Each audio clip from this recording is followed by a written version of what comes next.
এই যে কিউট ছেলেটাকে দেখতে পাচ্ছ, সে কোনো প্রফেশনাল ক্রিমিনাল নয়, কিন্তু তার ড্রাইভিং স্কিল এতটাই যে তাকে ধরতে পুরো আমেরিকান গোয়েন্দা সংস্থার রাতের ঘুম হারাম হয়ে যায়। একের পর এক দুর্ধর্ষ ডাকাতি করে পালিয়ে গেলেও পুলিশ তার টিকিটাও খুঁজে পায় না। শত শত গাড়ি, হেলিকপ্টার আর আধুনিক প্রযুক্তি কিছুই যেন তাকে থামাতে পারছে না। কিন্তু প্রশ্ন হলো, কে এই ছেলে আর কেনই বা সে এই ডাকাতির সাথে জড়িত? এসব প্রশ্নের উত্তর দিতে আমি শান্ত হাজির হলাম 2017 সালে মুক্তি পাওয়া হলিউডের ব্লকবাস্টার মুভি বেবি ড্রাইভারের এক্সপ্লেনেশন নিয়ে। তো চলো আর কোনো কথা না বলে শুরু করা যাক আজকের এক্সপ্লেনেশন। মুভির শুরুতেই আটলান্টা ব্যাংকের সামনে একটি গাড়ি এসে দাঁড়ায়। এই গাড়িতে মোট 4 জন ডাকাত দল ছিল, যাদের নাম বেবি, গ্রিফ, বাডি আর মনিকা। তো তারা হাতে গান ও মুখে মাস্ক পরে সোজা ব্যাংকের ভেতরে চলে যায় ডাকাতি করতে। কিন্তু বেবি তাদের সাথে যায় না। সে গাড়িতে গান চালু করে দিয়ে তাদের জন্য অপেক্ষা করতে থাকে। তো কিছুক্ষণ পর ব্যাংকের অ্যালার্ম বেজে উঠলে তারা 3জন ব্যাংকের সকল টাকা নিয়ে বেরিয়ে আসে এবং দ্রুত গাড়িতে উঠে পড়ে। আর তখনই বেবি তার আসল কামাল দেখাতে শুরু করে। সে খুব দ্রুত সেখান থেকে বেরিয়ে যেতে থাকে। আসলে বেবি হলো একজন মারাত্মক লেভেলের ড্রাইভার, যার কাজই ছিল ডাকাতির পর তাদের সবাইকে নিয়ে আস্তানায় পৌঁছে দেওয়া। তো পেছনে আবার পুলিশের গাড়ি তাদের ধাওয়া করতে থাকে। কিন্তু বেবি এসব কিছু পাত্তা না দিয়ে সে তার মারাত্মক ড্রাইভিং স্কিল দিয়ে গাড়ি চালাতে থাকে। সে একের পর এক গলির ভিতর দিয়ে এমনভাবে গাড়ি ওভারটেক করতে থাকে, মনে হয় সে কোনো ভিডিও গেম খেলছে। এক পর্যায়ে পুলিশ না পেরে গাড়ি ও হেলিকপ্টার দিয়ে ধাওয়া করতে থাকে। আর বেবিও তার গাড়িটা একটি ব্যস্ত হাইওয়েতে নিয়ে আসে, যেখানে আগে থেকেই 2টা লাল গাড়ি পাশাপাশি যাচ্ছিল। বেবি খুব শান্ত মাথায় নিজের গাড়িটাকে ওই 2টো গাড়ির মাঝখানে নিয়ে যায়। যখন তারা সবাই মিলে একটি টানেলের ভেতরে ঢুকে, তখন বেবি খুব কায়দা করে নিজের গাড়িটাকে বাম দিকে সরিয়ে নেয় আর অন্য একটা লাল গাড়িকে ঠিক মাঝখানে পাঠিয়ে দেয়। এবার টানেল থেকে বের হওয়ার পর হেলিকপ্টারটা ভুল করে মাঝখানের গাড়িটাকে ফলো করতে থাকে। আর এই সুযোগে বেবি পাশের রাস্তা দিয়ে সবার চোখ ফাঁকি দিয়ে বেরিয়ে যায়। তারপর তারা সবাই মিলে তাদের আস্তানায় এসে পড়ে। এই লোকটির নাম হচ্ছে ডগ। তার আন্ডারেই মূলত তারা এই ডাকাতিগুলো করে থাকে। তো ডগ তাদের সকল টাকা সমানভাবে ভাগ করে দেয়। তখন গ্রিফ ডগকে বলে, বেবির চলাফেরা তার কাছে খুব একটা সুবিধার মনে হয় না, কারণ বেবি কারোর সাথে খুব একটা কথা বলে না আর সে সব সময় কানে হেডফোন দিয়ে গান শুনতে থাকে। তখন ডগ বলে, বেবিকে যে কাজের জন্য রাখা হয়েছে সে তার কাজটা ঠিকঠাকই করছে, এসব নিয়ে তোমাদের মাথা ঘামানো দরকার নেই। তারপরও গ্রিফ বেবিকে রাগানোর জন্য তার কাছে গিয়ে তার হেডফোন আর সানগ্লাস খুলে ফেলে। কিন্তু এসব কিছু করার পরেও বেবির কোনো রিয়েকশন দেখা যায় না। এদিকে একটা কথা বলে রাখি, বাডি আর মনিকা ছিল গার্লফ্রেন্ড বয়ফ্রেন্ড। এবার বাড়ি যাওয়ার সময় পার্কিং লটে বেবির সাথে ডগের দেখা হয়। সেখানে ডগ বেবির ভাগের বেশিরভাগ টাকা নিজে রেখে দেয় আর বেবিকে সামান্য কিছু টাকা দেয়। তখন ডগ বলে, আর একটা কাজ করলেই তোমার সাথে আমার সব দেনা পাওনা শোধ হয়ে যাবে, আর এরপরেই তুমি মুক্ত পাখির মতো উঠতে পারবে। আসলে ছোট থেকেই বেবির গাড়ি খুবই পছন্দ ছিল, তাই একদিন ডগের গাড়ি চালাতে গিয়ে বেবি গাড়িটা ভেঙে ফেলে। কিন্তু ডগ তাকে পুলিশে না দিয়ে তার ড্রাইভিং স্কিল দেখে ইমপ্রেস হয়ে যায়। তাই গাড়ির টাকা পরিশোধ করার জন্য বেবি ডগের হয়ে কাজ করে। এই ছিল তাদের লেনদেন। তো ডগ বেবিকে একটা ফোন দিয়ে বলে, রেডি থেকো পরের কাজের জন্য। এরপর বেবি বাসায় এসে টাকাগুলো এক জায়গায় লুকিয়ে রাখে, যেখানে আরো অনেক টাকা রাখা ছিল। সেখানে বেবির পালক পিতা জোসেফও ছিল, যে কিনা কথা বলতে পারে না। জোসেফ বেবিকে বলে সে যেন এসব কাজ না করে। তখন বেবি তাকে কথা দেয় আর একটা কাজ করেই সে এসব কাজ ছেড়ে দেবে। এরপর বেবি ডকের যে কথাগুলো রেকর্ড করে এনেছিল সেগুলোতে মিউজিক অ্যাড করে গান বানায়। আসলে বেবি সবার কথা রেকর্ড করে তারপর সেগুলো দিয়ে গান বানাতো। আর বেবি সব গান রেকর্ড করে একটি বিট কেসে রাখতো। আর সেখানে বেবির মায়েরও একটি বিট কেস ছিল। আসলে বেবির মাও একজন সিঙ্গার ছিল, আর সে এই ক্যাসেটটা বেবিকে গিফট করেছিল। তবে বেবির মা বাবার সম্পর্কটা মোটেও ভালো ছিল না। তাদের মধ্যে সবসময় ঝগড়া বিবাদ লেগেই থাকতো। এভাবেই একদিন গাড়ি চালানোর সময় তাদের মধ্যে শুরু হয় মারাত্মক ঝগড়া। আর তখনই নিয়ন্ত্রণ হারিয়ে তাদের গাড়ির সামনে থাকা একটি ট্রাকের সাথে ধাক্কা খায়। আর এই ভয়াবহ দুর্ঘটনায় বেবির বাবা মা সেখানেই মারা যায়। কিন্তু অলৌকিকভাবে বেবি সেখান থেকে বেঁচে ফেরে। আর সেই অ্যাক্সিডেন্টের বিকট আওয়াজে বেবির কানে সমস্যা হয়ে যায়, যার ফলে সে কানে ঝিরঝির আওয়াজ শুনতে পেত। তাই সে সব সময় কানের মধ্যে হেডফোন দিয়ে গান শোনে, যাতে সে এই ঝিরঝির আওয়াজ শুনতে না পারে। তো এরপর বেবি একটা ক্যাফেতে বসে গান শুনছিল। তখনই ডেবোরা নামের একটি মেয়ে গান গাইতে গাইতে সেখানে ঢোকে। ডেবোরা যে গানটা গাইছিল সেটা বেবির খুবই পছন্দ হয়। এরপর ডেবোরা বেবির কাছে অর্ডার নিতে আসে। কারণ ডেবোরা এই রেস্টুরেন্টেই কাজ করত। তো বেবি ডেবোরার গানের অনেক প্রশংসা করে। এরপর বেবি বাসায় ফেরার সময় সেই গানের একটা ক্যাসেট নিয়ে আসে আর জোরে গান ছেড়ে নাচতে থাকে। বেবির বাবা যেহেতু কানে শুনতে পায় না, তাই সে সাউন্ড বক্সের উপর হাত রেখে গানের বিট অনুভব করে। তখনই তার কাছে ডকের ফোন আসে। ডক তাকে জানায় নতুন একটা ডাকাতির প্ল্যান আছে আর তাকে আজকে রাতেই তৈরি থাকতে হবে, আর এটাই হবে তার অপরাধ জীবনের শেষ কাজ। পরের দৃশ্যে দেখা যায় ডক এই ডাকাতি করার জন্য নতুন একটি দল তৈরি করেছে। এই দলের সদস্যরা হলো এডি আর বার্ডস। ডক যখন সবাইকে ডাকাতির প্ল্যান বোঝাচ্ছিল, বেবি বরাবরের মতোই কানে ইয়ারফোন দিয়ে গান শুনতে থাকে। এটা দেখে বার্ডসের সন্দেহ হয়। সে ডকের কাছে কমপ্লেন করে যে বেবি তাদের কথা মনোযোগ দিয়ে শুনছে না। ডক তখন বেবিকে জিজ্ঞেস করতেই বেবি ডগের কথা হুবহু বলে দেয়। আসলে ইয়ারফোন কানে থাকলেও বেবি পুরোটা সময় ডগের ঠোঁট নাড়ানো দেখছিল, আর তা থেকেই সে বুঝে ফেলেছে ডগ কি বলছে। এরপর ডগ বার্ডসকে জানায় সে বেবিকে ছোট থেকেই চেনে আর ও একজন মারাত্মক ড্রাইভার। পরদিন সকালে ডাকাতির জন্য তারা সেই জায়গায় চলে যায় যেখানে একটি ট্রাক ভর্তি অনেক টাকা রাখা ছিল। তো বেবিকে গাড়িতে বসিয়ে রেখে তারা তিনজন মুখে মাস্ক পরে সেই গাড়ির গার্ডকে মেরে সকল টাকা নিয়ে আসে। কিন্তু সেখানকার গার্ডকে মরে থাকতে দেখে বেবির একটু মন খারাপ হয়ে যায়, কারণ সে বাধ্য হয়ে এই দলে কাজ করলেও সে এরকম খুন খারাপই পছন্দ করে না। তো তারা সেখান থেকে যাওয়ার সময় পেছন থেকে একটা গাড়ি তাদের ধাক্কা দেয় এবং তাদের দিকে গুলি ছুটতে থাকে। কিন্তু বেবি তার মারাত্মক ড্রাইভিং স্কিল দিয়ে সেখান থেকে পালিয়ে যায় এবং অন্য একটি গাড়িতে উঠে তারা চলে যেতে থাকে। তখন জেডি জানায় যে সে আগের গাড়িতে তার বন্দুকটা ফেলে এসেছে। এটা শুনে ব্যাটস খুবই রেগে যায়। এরপর তারা সবাই আস্তানায় ফিরে আসে আর ডগ তাদের সকল টাকা ভাগ করে দিতে থাকে এবং বেবি তাদের সবার জন্য কফি আনতে যায়।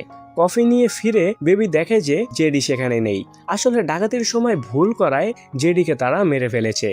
তো টাকা ভাগ করা শেষে এবারও বেবির টাকা ডগ নিয়ে নেয় এবং তাকে শুধু একটি নোটের বান্ডিল দেয় আর বলে তার সাথে বেবির সব লেনদেন ক্লিয়ার, আজ থেকে সে মুক্ত। তখন বেবি খেয়াল করে পাশের গাড়িতে রক্ত দেখা যাচ্ছে। ডগ তখন জানায় সেখানে জেডির লাশ আছে আর যাওয়ার সময় সে যেন গাড়িটাকে নষ্ট করে দিয়ে যায়। বাধ্য হয়ে বেবি গাড়িটাকে নষ্ট করে ফেললেও এটা ভেবে খুশি হয় যে সে এখন মুক্ত। আর যাওয়ার সময় সে ডগের দেয়া ফোনটাও ফেলে যায়। তো এরপর বেবি একটা পিৎজা শপে জব নেয়। বেবির এই কাজ নিয়ে সে খুব খুশি ছিল এবং ডেবোরার সাথে তার দিন ভালোই যাচ্ছিল। তো একদিন তারা দুজন মিলে একটি ডেটে যায়। তো সেখানে বেবি ডগকে দেখতে পায় আর ডগ ও বেবিকে দেখে নিজের কাছে ডাকে আর বেবি ও ডেবোরাকে অজুহাত দিয়ে তার কাছে যায়। তখন ডগ তাকে বলে তারা আরও একটা ডাকাতি করবে আর সেই কাজে বেবিকেও থাকতে হবে। কিন্তু বেবি এই কাজ করার জন্য মোটেও রাজি হয় না। তখন ডগ তাকে হুমকি দিয়ে বলে তুমি যদি এই কাজ না করো তাহলে তোমার বাবা আর গার্লফ্রেন্ডকে মারতে আমি দুইবার ভাববো না। আর এটা শুনে বেবি খুবই ভয় পেয়ে যায় আর সে ডগের সাথে কাজ করতে রাজি হয়ে যায়। আর এরপর বেবি ডেবোরাকে তার বাসায় নামিয়ে দিয়ে আসে। তো পরদিন ডগ বেবিকে একটি পোস্ট অফিসের সামনে নিয়ে যায়। ডগ বলে মানুষ এখন আর এই পোস্ট অফিস নিয়ে ভাবে না, কিন্তু কিছু কিছু মানুষ এখনও এই পোস্ট অফিসে স্বর্ণ ও টাকা রাখে। তুমি ভেতরে গিয়ে দেখবে সেখানে কয়টা সিসি ক্যামেরা ও কী ধরনের সিকিউরিটি আছে। বেবির সাথে ডগ একটা বাচ্চাকেও পাঠায়। ভেতরে গিয়ে ভয়ে বেবি সব গুলিয়ে ফেলে, কিন্তু বাচ্চাটা খুব ইন্টেলিজেন্ট, সে সব কিছু ভালো মতো দেখে নেয়। এরপর বেবি সেখান থেকে কয়েকটা পোস্ট কার্ড কেনে আর সেখানকার ক্যাশিয়ার মহিলার সাথে তার খুব একটা ভালো সম্পর্ক হয়ে যায়। এরপর তারা সেখান থেকে চলে আসে আর ডগ তাদের রাতে দেখা করতে বলে। তো রাতে তারা সবাই আবার একসাথে মিটিংয়ে বসে যে কিভাবে তারা এই ডাকাতিটা করবে। তখন ডগ তাদের একটা চশমা দেয় যেটা পরে থাকলে ক্যামেরায় তাদের ফেস দেখা যাবে না। এই পর্যায়ে সে ডগ বলে তাদের কিছু নতুন বন্দুকের প্রয়োজন, তাই বন্দুকের জন্য ডগ তাদের একটি ডিলারের কাছে পাঠায়, যেখানে হয় আবার আরেক কাহিনী। ডিলারের লোকেরা তাদের উল্টাপাল্টা বুঝালে ব্যাটসের মাথা পুরোই গরম হয়ে যায় আর সে রেগে গিয়ে তাদের উপর গুলি চালাতে শুরু করে। আর তখনই শুরু হয় দুই দলের মধ্যে মারাত্মক গোলাগুলি, আর এই গোলাগুলিতে ডিলারের লোকেরা মরে সাফ হয়ে যায়। সেখান থেকে ফেরার সময় ব্যাটস তাদের ডেবোরার রেস্টুরেন্টে নিয়ে যায়। সেখানে গিয়ে বেবি এমন ভাব করে যে সে ডেবোরাকে চিনেই না। এটা দেখে ডেবোরার মনটা খারাপ হয়ে যায়, কিন্তু সেখান থেকে যাওয়ার সময় বেবি ডেবোরাকে একটি চিঠি দিয়ে যায় যেখানে লেখা ছিল রাতে তারা একসাথে দেখা করবে। এরপর তারা আস্তানায় ফিরে আসলে ডগ তাদের সাথে চিল্লাচিল্লি করতে থাকে আর বলে তোমরা যাদের মেরেছো ওরা পুলিশ ছিল। তখন ব্যাটস মিথ্যা কথা বলে যে পুলিশরাই আগে তাদের গুলি মেরেছে। তখন ডক এই মিশনটা ক্যান্সেল করতে চায়। তখন তারা সবাই মিলে ডককে রাজি করায়। পরদিন তারা ডাকাতির জন্য সেই পোস্ট অফিসের সামনে গিয়ে দাঁড়িয়ে থাকে। সেখানে বেবি দেখে যে আগের দিনে সেই ক্যাশ কাউন্টারে মহিলাটা আসছে। এখন সেদিন তাদের ভিতরে একটা ভালো সম্পর্ক হয়ে যাওয়ায় বেবি চায় এই মহিলাটাকে সেভ করতে। তাই সে ওই মহিলাটাকে ইশারা দিয়ে এখান থেকে চলে যেতে বলে। মহিলাটা তার ইশারা বুঝতে পেরে সাথে সাথেই সে পুলিশকে নিয়ে আসে। ওদিকে ডাকাতি করে ফেরার সময় ব্যাটস পুলিশ দেখে তাদের উপর উড়াধুরা গুলি করে দেয়। এরপর ব্যাটস বেবিকে গাড়ি চালাতে বলে, কিন্তু পুলিশকে মারায় বেবি প্রচণ্ড রেগে যায়। তখন বেবি রাগের মাথায় সোজা গাড়িটা একটা ময়লার ট্রাকের উপর তুলে দেয়। ওই ট্রাকে থাকা লোহার রড গাড়ির গ্লাস ভেঙে সোজা ব্যাটসের বুকে ঢুকে যায়, যার কারণে ব্যাটস সেখানেই মারা যায়।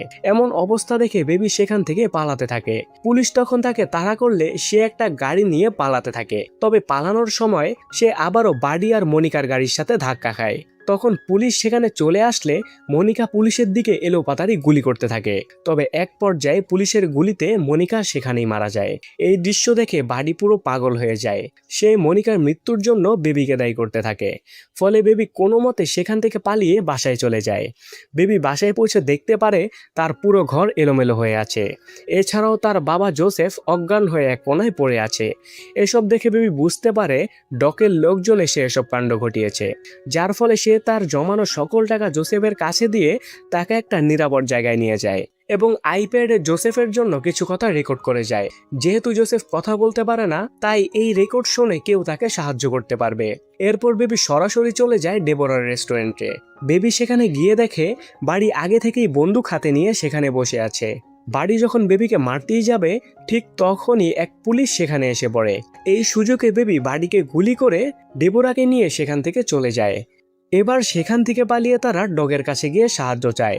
ডগ প্রথমে তাদের সাহায্য করতে চায় না, কিন্তু যখন সে দেখে বেবি আর ডেবোরা একে অন্যকে অনেক ভালোবাসে, তখন সে তাদের সাহায্য করতে রাজি হয়ে যায়। এরপর ডগ বেবির হাতে কিছু টাকা দেয় যেন তারা বর্ডার পার হয়ে পালিয়ে যেতে পারে। কিন্তু লিফট থেকে তারা নামার পরেই দেখতে পায় সেই ডিলারের টিমের কয়েকজন লোক তাদের দিকে আসছে। আসলে তারা এখানে এসেছে তাদের বসদের হত্যার প্রতিশোধ নিতে। ডগ তখন বেবি আর ডেবোরাকে পালিয়ে যেতে বলে আর নিজে তাদের সাথে লড়াই শুরু করে। এভাবেই গোলাগুলির এক পর্যায়ে হঠাৎ কয়েকটা গুলি এসে ডকের গায়ে লেগে যায়। আর এদিকে বাডি একটা পুলিশের গাড়ি নিয়ে সেখানে হাজির হয় আর ডগকে গাড়ি দিয়ে পিষে ফেলে। অন্যদিকে বেবি যখন একটা গাড়ি নিয়ে বার্টসের গাড়িকে আটকানোর চেষ্টা করে, তখন ধাক্কা দিয়ে বাডি সেই গাড়িটাকে নিচে ফেলে দেয়। কিন্তু দেখা যায় বাডি তার আগেই গাড়ি থেকে নেমে তার দিকে বন্দুক তাক করে ফেলে আর বেবিকে বলে, তোমার জন্যই মনিকা মারা গেছে। এই কথা বলে বাডি বেবির কানের দুই পাশে একদম কাছ থেকে গুলি করে, যাতে বেবি আর কোনোদিন তার পছন্দের গান শুনতে না পারে। এরপর বাডি যখন ডেবোরাকে মারতেই যাবে, ঠিক সেই সময় সে একটা লোহার রড দিয়ে বাডির হাতে জোরে বাড়ি মেরে দেয়। এতে করে বাডির হাত থেকে বন্দুকটা ছিটকে বেবির কাছে গিয়ে পড়ে, যার ফলে বেবি দ্রুত বন্দুকটা নিয়ে বাডির হাতে গুলি করে দেয় আর বাডি ভারসাম্য হারিয়ে নিচে পড়ে যায় আর তার নিজের গাড়ির বিস্ফোরণেই সে সেখানেই মারা যায়। অন্যদিকে কানের কাছে গুলি লাগায় বেবি যন্ত্রণায় সেখানেই অজ্ঞান হয়ে যায়। এরপর যখন তার জ্ঞান ফেরে, তখন সে দেখে সে একটা গাড়িতে বসে আছে আর ডেবোরা সেই গাড়িটা চালাচ্ছে। সেখানে তার মায়ের রেকর্ড করা গানটা বাজছিল। বেবি এই মুহূর্তে কানে খুব কম শুনতে পাচ্ছিল, তাই সে সাউন্ড বক্সের উপর হাত রেখে গানের বিট অনুভব করার চেষ্টা করে। কিছু দূর যাওয়ার পরেই তারা দেখতে পায় পুলিশ চারদিক থেকে তাদের ঘিরে ফেলেছে। এই দৃশ্য দেখে সে বুঝতে পারে তার পালানো আর সম্ভব না, তাই সে ডেবোরাকে বিদায় জানিয়ে পুলিশের কাছে আত্মসমর্পণ করে। এর পরের দৃশ্যে দেখা যায় আদালতে বেবির বিচার চলছে, যেখানে ডেবোরা, পোস্ট অফিসের সেই মহিলা আর বেবির বাবা জোসেফ সবাই বেবির হয়ে সাক্ষ্য দেয়। তারা জানায় যে বেবি আসলে একটা ভালো ছেলে এবং সে অনেককেই সাহায্য করেছে।